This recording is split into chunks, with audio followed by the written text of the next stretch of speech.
tay chảo vòng đưa ra hai bên, dập lại vòng đưa từ dưới lên, đầu nhảy ra ngoài, trái phải ngang ngang lại, thu quyền để hai tay duyên, bắt đầu đánh chỏ. 1 2 3 4 5 6 7 và gối chỏ 8 gối chỏ xoay vòng,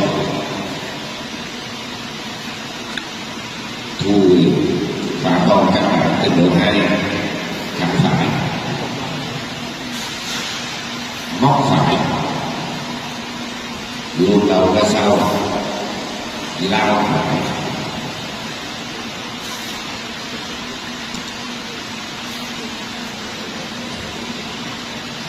khi phá vòng các bạn là hai tay cuốn ngay trước mặt chứ không qua đầu nữa, chú ý.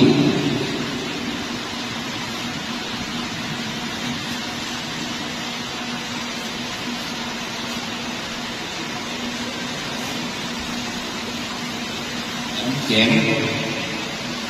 bên trái,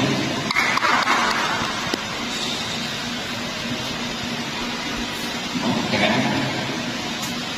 luồn đầu, lao cá, thấp cá,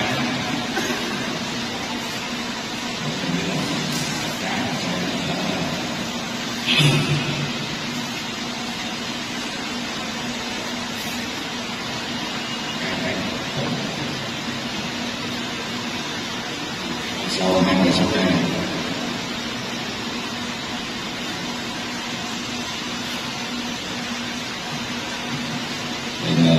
dạng một cái người phản các đòn đá thẳng,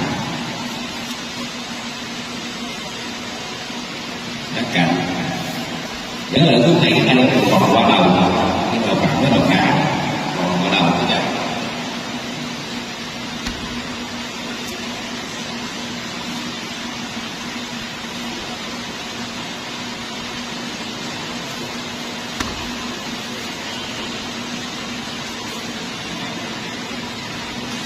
song phi đạp chỏ chém cổ xoay rồi làm lại cái thước đầu, các bạn